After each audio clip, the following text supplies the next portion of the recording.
সুপ্রিয় দর্শক, আসসালামু আলাইকুম। আপনাদের সবাইকে স্বাগত জানাচ্ছি এখনকার আলোচনা। আপনাদের সঙ্গে আছি আমি সিরাজুল ইসলাম।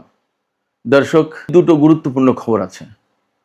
একটা খবর হচ্ছে ইরানের জাতীয় নিরাপত্তা বিষয়ক সংসদীয় কমিটির প্রধান তিনি বলেছেন মধ্যপ্রাচ্য অঞ্চল থেকে খুব শিগগিরই মার্কিন বাহিনীকে বহিষ্কার করা হবে।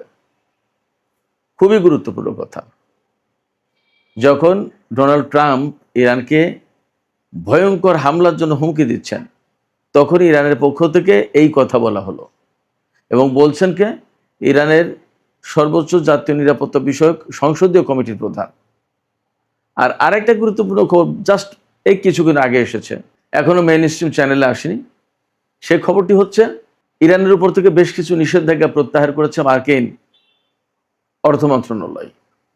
তার মানে কি? তাহলে কি ইরানের সাথে আমেরিকার খুব দ্রুতই কোনো চুক্তি হতে যাচ্ছে বা সমঝোতা কোনো কিছু হবে? অবশ্য আগেও নিষেধাজ্ঞা প্রত্যাহারের ঘোষণা দিয়েছিল, কিন্তু পরবর্তীতে ডোনাল্ড ট্রাম্প প্রথমে সমঝোতা লঙ্ঘনের বা অমান্য করার ঘোষণা দেন। পরবর্তীতে তো দুই দেশের ভেতরে 13-14 দিন যুদ্ধ হলো। এবার আসলে কি হতে যাচ্ছে? তবে নিষেধাজ্ঞা প্রত্যাহারের ঘোষণা কিন্তু আমেরিকার পক্ষ থেকে দেয়া হয়েছে। এদিকে ওমানের সাথে ইরানের যে হরমুজ প্রণালী ব্যবস্থাপনার বিষয়ে যে আলোচনা হচ্ছিল, সেই আলোচনা চূড়ান্ত হয়েছে এবং চুক্তি হয়েও গেছে এমন কথা বলা হচ্ছে। তবে ইরানের পক্ষ থেকে ভিন্ন কথা বলা হচ্ছে। কি সেই ভিন্ন কথা? এদিকে ইরানের পররাষ্ট্রমন্ত্রী সাইয়েদ আব্বাস আরাকচি শুক্রবার পাকিস্তান সফরে যাবেন। তার মানে বেশ কিছু ঘটনার ভেতরে ঘটছে। আইআরজিসির পক্ষ থেকে ঘোষণা দেওয়া হয়েছে। এই পরিস্থিতির ভেতরেও সম্মিলিত একটা মহড়া হতে চাচ্ছে বিরাট বিশাল। আর আইআরজিসির পক্ষ থেকে ঘোষণা দেওয়া হয়েছে তারা নতুন করে নতুন ধরনের জাহাজ বিধ্বংসী ব্যালিস্টিক ক্ষেপণাস্ত্র তারা মোতায়েন করবে আমেরিকার বিরুদ্ধে লড়াই করার জন্য। সুপ্রিয় দর্শক, এই বিষয়গুলো নিয়ে এখনকার ভিডিওতে বিস্তারিত আলোচনা করার চেষ্টা করব। আশা করি আলোচনা ভালো লাগবে এবং আপনারা শেষ পর্যন্ত সঙ্গে থাকবেন। আর আলোচনা যদি ভালো লাগে লাইক, কমেন্ট, শেয়ার করবেন এবং চ্যানেলটি সাবস্ক্রাইব করে আমাদের পাশেই থাকবেন। দর্শক, চলুন বিস্তারিত আলোচনা করি। প্রথমে যে বিষয়টি আমি বলছিলাম, ইরানের জাতীয় নিরাপত্তা বিষয়ক সংসদীয় কমিটির যিনি প্রধান ইব্রাহিম আজিজি, তিনি বলেছেন মধ্যপ্রাচ্য অঞ্চলে আমেরিকার যত ঘাঁটি আছে সমস্ত ঘাঁটি থেকে মার্কিন সেনাদেরকে বহিষ্কার করা হবে। এই কথা তিনি বলেছেন এক্সপোস্টে। এবং তিনি আরও বলেছেন সেদিন খুব বেশি দূরে নয় যেদিন বা যখন মধ্যপ্রাচ্যের ঘাঁটিগুলো থেকে মার্কিন সেনাদেরকে বহিষ্কার করা হবে। তিনি খুব কনফিডেন্সের সাথে বলছেন কে? ইরানের জাতীয় নিরাপত্তা বিষয়ক সংসদীয় কমিটির প্রধান। এটা যেন তেন কোনো ব্যক্তি না, যেন তেন কোনো কমিটি না, এটা খুবই গুরুত্বপূর্ণ। এই কমিটির পক্ষ থেকে ইরানের জাতীয় নিরাপত্তা এবং পররাষ্ট্রনীতি বিষয়ক নীতি নির্ধারণ করা হয় এই কমিটির পক্ষ থেকে। তার মানে ইরানের সংসদ কিন্তু খুবই স্ট্রং। প্রেসিডেন্ট মন্ত্রিসভা যা খুশি তাই করবেন আর সংসদে হ্যাঁ না করবেন তা কিন্তু না। যে কোনো বিষয়ে সংসদে যদি সিদ্ধান্ত হয়, সেই সিদ্ধান্ত বাস্তবায়ন করতে কিন্তু সরকার বাধ্য।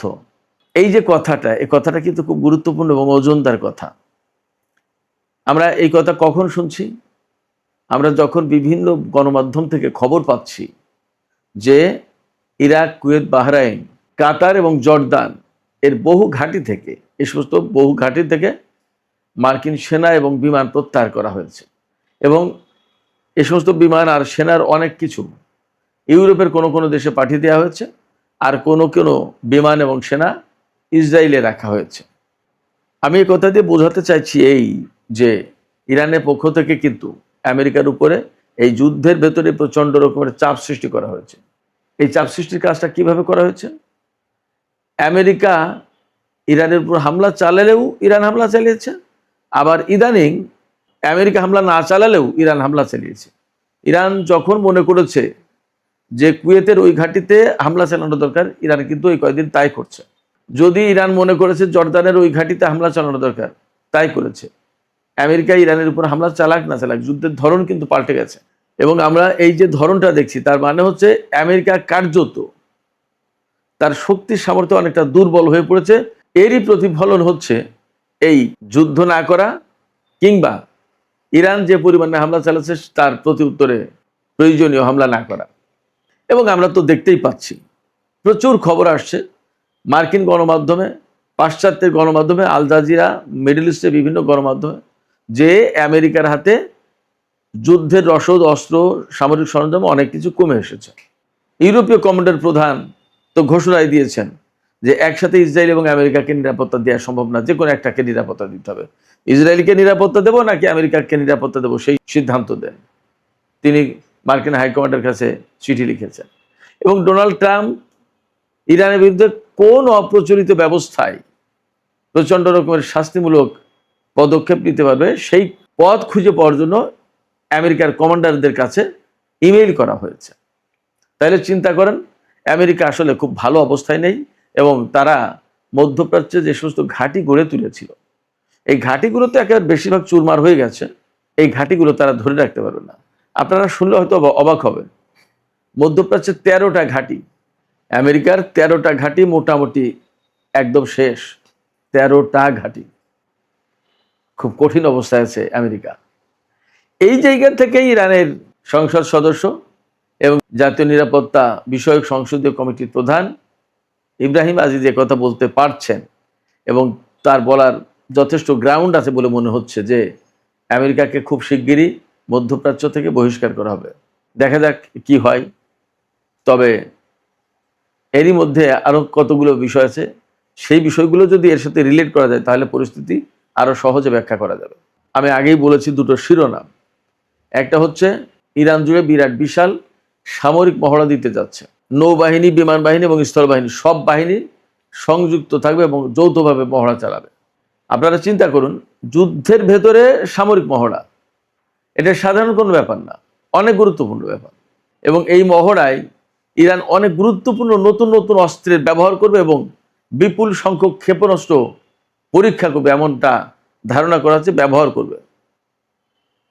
অ্যাট দ্য সেম টাইম আইআরজিসির পক্ষ থেকে বলা হয়েছে তারা খুব শিগগিরই এমন জাহাজ বিধ্বংসী ব্যালিস্টিক ক্ষেপণাস্ত্র, এন্টি শিপ ব্যালিস্টিক মিসাইল, এটা মোতায়েন করবে খুব শিগগিরই। কেন মোতায়েন করবে? আইআরজিসির পক্ষ থেকে বলাই হয়েছে যে মার্কিন নৌবাহিনীর বিরুদ্ধে যুদ্ধের জন্য তারা এই ধরনের ব্যালিস্টিক ক্ষেপণাস্ত্র মোতায়েন করবে। তার মানে হরমুজ প্রণালী এলাকায় আমেরিকা যে অবরোধ আরোপ করে রেখেছে, এই অবরোধ ভাঙবে সামরিক উপায়ে ইরান। তার আগের খবর কি? তার আগের খবর ছিল আমেরিকা যে ভারত মহাসাগর বা ওমান উপসাগর এলাকায় যে সমস্ত জাহাজ মোতায়েন করেছে, সেই সমস্ত জাহাজ থেকে ক্ষেপণাস্ত্র ছোড়ার মতো ক্ষেপণাস্ত্র আমেরিকার হাতে নেই। তাহলে কি দাঁড়াচ্ছে? তাহলে দাঁড়াচ্ছে যে আমেরিকা আসলেই তারা অস্ত্র এবং সামরিক সরঞ্জামের ঘাটতিতে পড়েছে।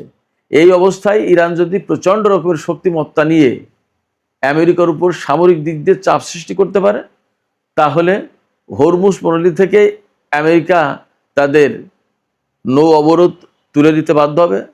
শুধু তাই না, মধ্যপ্রাচ্য অঞ্চলে যে সমস্ত ঘাঁটিতে এখনও মার্কিন সেনা মোতায়েন আছে, সেই সমস্ত সেনা প্রত্যাহার করে সরিয়ে নিতে বাধ্য হবে।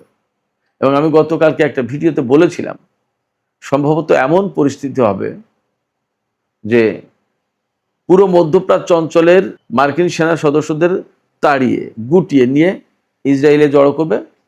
ওখান থেকে হয় তারা হামলার শিকার হবে, আর না হয় তারা সেখান থেকে চলে যেতে বাধ্য হবে জাহাজ ভরে ভূমধ্য সাগর দিয়ে, আটলান্টিক পাড়ি দিয়ে ইউরোপে বা আমেরিকায়। ইরান সম্ভবত এই ধরনের কোনো পরিকল্পনা করছে। এখন ইরান পরিকল্পনা করলেই তো হবে না, আমেরিকারও তো কিছু পরিকল্পনা আছে। কিন্তু আমরা এটাও দেখছি যে আমেরিকা কিন্তু মধ্যপ্রাচ্যে যে যুদ্ধটা করছে ইরানের বিরুদ্ধে, এই যুদ্ধে তাদের পরিকল্পনা কিন্তু খুব একটা কাজে লাগেনি। তারা কিন্তু এই পর্যন্ত বেসিক্যালি উইন করতে পারেনি, তারা লুজার, একথা বলতেই হবে। আজকেই পাকিস্তানের ডন পত্রিকা, ইংরেজি পত্রিকা